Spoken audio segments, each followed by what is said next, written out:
नमस्कार, एक बार फिर से WPT न्यूज 24 के साथ अंशराज मौजूद। आज भारत के समेत विश्व के सबसे बड़े उद्योगपति में से एक रतन टाटा हमारे बीच नहीं रहे। बीती रात उन्हें काफी लंबे समय से बीमारी से जूझ रहे रतन टाटा ने कल मुंबई में अपनी आखिरी सांस ली। रतन टाटा जो आज भारत के सबसे प्रतिष्ठित उद्योगपतियों में से एक है, उनकी सफलता की कहानी आज हम लोग जानेंगे। रतन टाटा की कहानी हमेशा संघर्षों और कड़ी मेहनत का परिणाम है कि आज वह भारत के साथ साथ विश्व के सबसे बड़े उद्योगपतियों में से एक थे। रतन टाटा का जन्म 28 दिसंबर 1937 को सूरत के गुजरात में हुआ था। उनका जीवन आसान नहीं था क्योंकि बचपन से ही एक व्यक्ति के लिए सबसे बड़ी खुशी का चीज होती है उसके माता पिता का साया। उनका माता पिता का तलाक बचपन में ही हो गया था। इसके बाद उन्होंने दादी के यहाँ रह के खुद को तो पाला, साथ ही उन्होंने अपने भाई को भी पाला। शिक्षा और जीवन की बात करें तो रतन टाटा की अपनी प्रारंभिक शिक्षा मुंबई के कैपिटल स्कूल से की थी। इसके बाद उन्होंने Cathedrals and Johns Con school की प्राप्त की। इसके बाद उन्होंने अमेरिका के कॉर्नेल यूनिवर्सिटी से आर्किटेक्चर की डिग्री प्राप्त की। उन्होंने Harvard business school and Harvard management programme advance management programme के बारे में भी पढ़ाई की। रतन टाटा ने 1962 में टाटा समूह के साथ काम करना शुरू किया। उन्होंने Tata steel, Tata soft floors के काम करना का उनको टाटा स्टील के साथ साथ टाटा शॉप फ्लोर्स का काम करने का अवसर भी मिला, जहां उन्होंने मजदूरों के साथ काम करते हुए अपने करियर की शुरुआत की थी। यहाँ उनके जीवन का एक महत्वपूर्ण मोड़ था क्योंकि उन्होंने यही उद्योग व्यावसायिक रूप से करीब से देखा और समझा हुआ। चुनौतियों की बात करें तो रतन टाटा सबसे बड़ी चुनौती आई जब 1971 में टाटा समूह के अध्यक्ष के रूप में नियुक्त किया गया।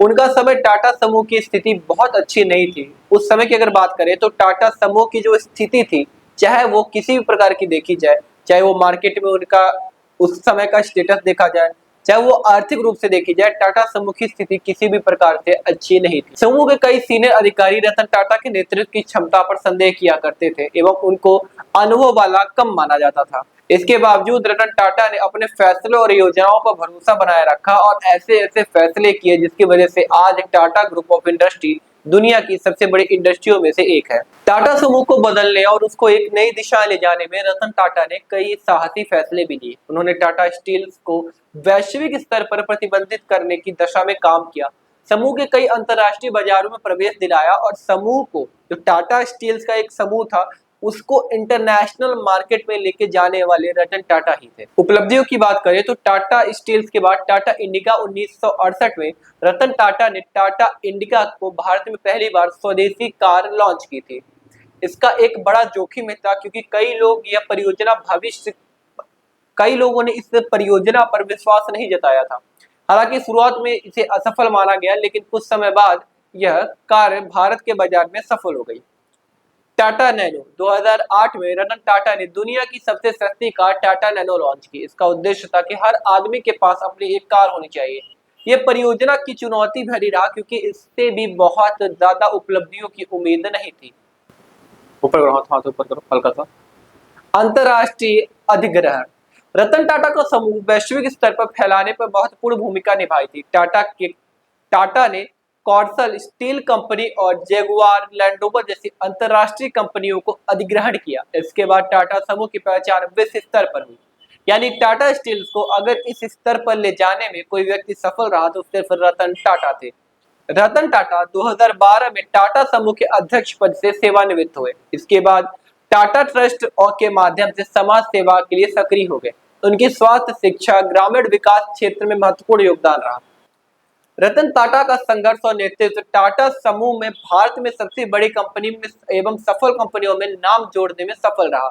उनका जीवन हमें यह सिखाता है कि संघर्ष और परिस्थिति आपकी उनका जीवन हमें सिखाता है कि संघर्ष और कठिनाई के बावजूद अगर हम अपने आसपास दृढ़ संकल्प रखें तो हम कभी भी किसी से नहीं हार सकते, तो हम कभी किसी भी मुश्किल भली चुनौती को भी आराम से पार कर सकते हैं। अगर यही व्यक्तिगत जीवन की बात करें तो रतन टाटा ने कभी शादी ही नहीं की। वह अपने व्यक्तिगत जीवन में काफी निजी रखते थे। वह बेहद निम्र, सादगी पसंद व्यक्ति थे जो कार्य करने एवं समाज की भलाई के लिए हमेशा समर्पित रहते थे।